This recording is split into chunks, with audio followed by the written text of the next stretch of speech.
வணக்கம். நான் இன்றைக்கு கடலைப்பருப்பில் போண்டா செய்ய போகிறேன்.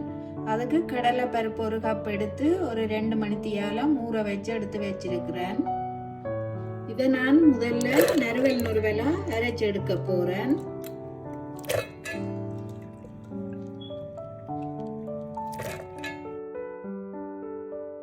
இந்த கடலைப்பருப்போட ஒரு தேக்கரண்டி சின்ன சீரகம் சேர்க்க போகிறேன். அதோட ஒரு தேக்கரண்டி பெருஞ்சீரகமும் சேர்க்கிறேன். சேர்த்துட்டு இதை முதல்ல அரைச்சி எடுப்பேன். கடலைப்பருப்பு சீரகம் இப்போ அரைச்சி எடுத்துட்டேன்.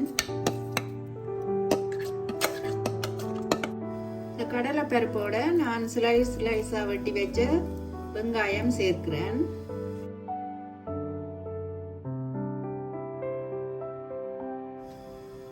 அதோட கேரட்டும் கொஞ்சம் சேர்க்கிறேன்.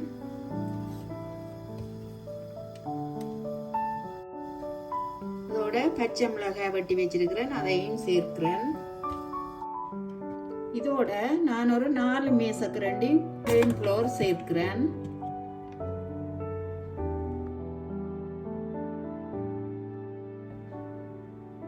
இதுக்கு ஒரு தேக்கரண்டி தனி மிளகாய் தூள் சேர்க்கிறேன். அதோட மிளகு தூளும் சேர்க்கிறேன்.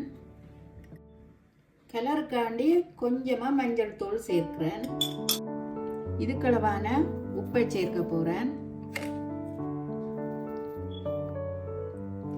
எல்லாத்தையும் நல்லா கலந்தெடுக்க போகிறேன். இப்போ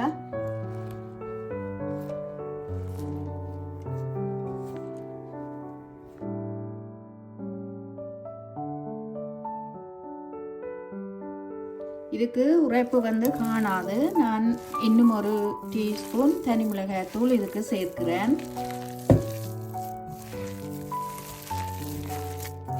இதுக்கு உள்ளி பேஸ்ட்டும் கருவேப்பிலையும் சேர்த்துட்டு நல்லா மிக்ஸ் பண்ணி எடுக்க போகிறேன்.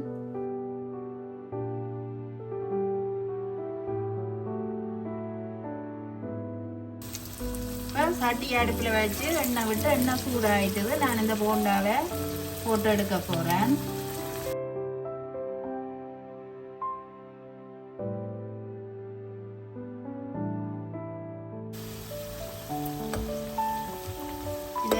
இதை பார்த்து மெட்ட சைடு திருப்பி விட வேணும் வேகிறதுக்கு. உள்ளுக்கு வேகாமல் இருக்கும். பேருந்து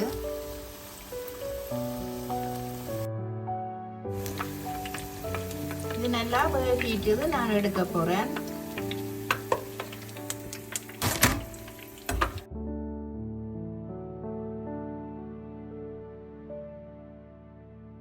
மிச்சமாவையும் நான் இப்படி சுட்டெடுக்க போகிறேன். நான் போண்டா மாதிரி போடாமல் இப்படி கொஞ்சம் தட்டி தட்டி போடுறேன். ஏனண்டா உள்ளுக்கு வேகாமல் இருக்குமென்றதுக்காண்டி தான் இப்படி போடுறேன்.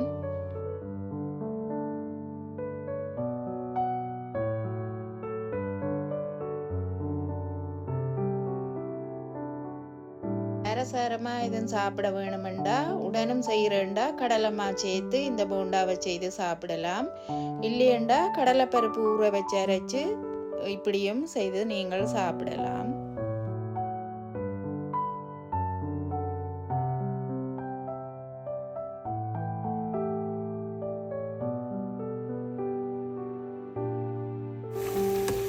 நல்லா பொரிஞ்சிட்டது. இப்போ எடுக்க போகிறேன்.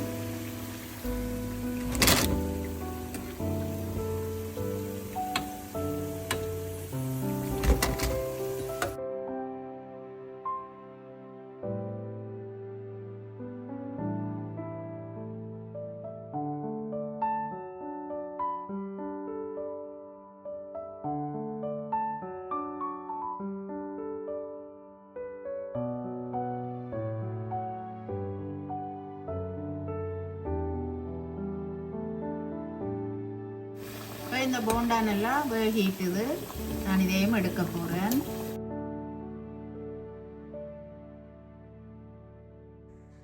நான் இப்போ கடலைப்பருப்போட வெங்காயம் கேரட் அதோட சீரகம் எல்லாம் சேர்த்து நல்ல ஒரு டேஸ்டான போண்டா செய்து எடுத்துட்டேன். இந்த ரெசிபி உங்களுக்கு பிடிச்சிருந்தா எங்களோட சேனலுக்கு ஆதரவு தாங்கோ. நன்றி.